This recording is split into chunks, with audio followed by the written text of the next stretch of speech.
Hi. So far in our discussion about the Great Depression, we've only really spoken about the economic causes of the Great Depression.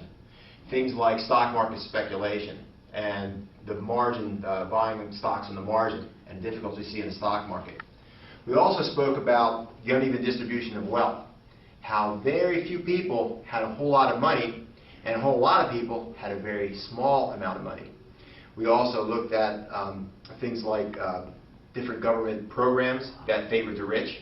And we also had a look at the farmers and the difficulties that they had to deal with too.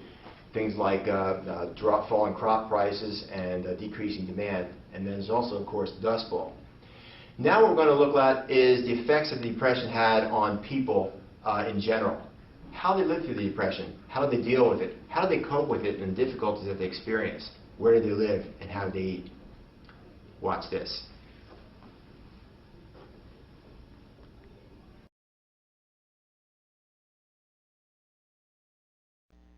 The time is the 1930s. Unemployment in the United States was up 25%. People were hungry and homeless, and the sight of bread lines where people could find free food were becoming more and more common. During this time, Herbert Hoover was the president. Hoover was quite capable, and during most other eras may have been a great president. But unfortunately, he was not the best communicator and had difficulty inspiring confidence in the people. He was not responsible for disaster, but he was unfairly blamed for it. During his term, he was not willing to extend free aid from the federal government to the poor and the unemployed. The shanty towns that developed in American cities became known as Hoovervilles, and Hoover blankets were another name for the newspapers the homeless people would use for covers when they slept.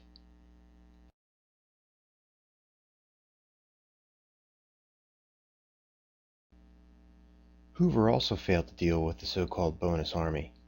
Many World War I veterans were due to receive their Army bonuses in 1945, but when they lost their jobs during the Depression, they pushed for the bonuses early so they could make ends meet.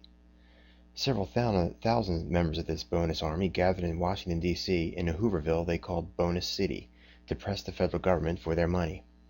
After being refused their bonuses by the Senate, many decided to stay in the Bonus City, but soon Hoover called out the army to drive them out of the area with tanks and tear gas. In the melee, 2 marchers were killed and several others wounded. This made quite a spectacle as the U.S. Army drove out those who 10 years earlier were themselves soldiers in World War I. The Bonus Army incident is probably a big reason why Herbert Hoover lost the 1932 election to Franklin D. Roosevelt. As you would guess, life in the home was disrupted during the Depression as well. Men lost their sense of purpose when they lost their ability to be the family breadwinner when they became unemployed. It was not totally uncommon for men to actually leave their families because they couldn't deal with the conditions. When this happened, the men would sometimes hitch a ride on freight trains traveling across country to try their luck elsewhere. Men who followed this lifestyle were called hobos. Women oftentimes were not as affected by the crisis as men were.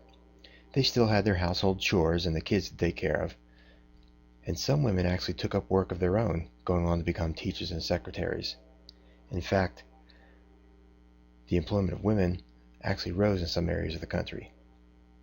Occasionally, some older children would leave the house too. Their goal in doing this was not to be a burden on their families.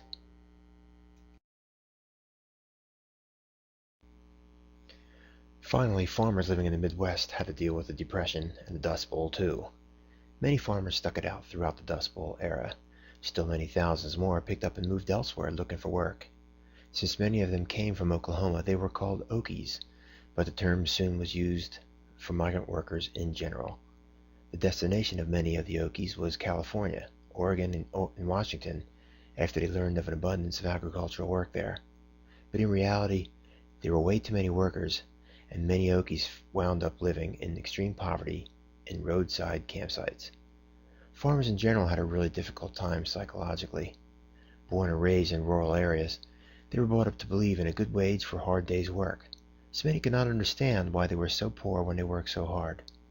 Overall, many people who lived during the Depression felt that they were somehow or another responsible for what had happened to them, that they were getting what they deserved.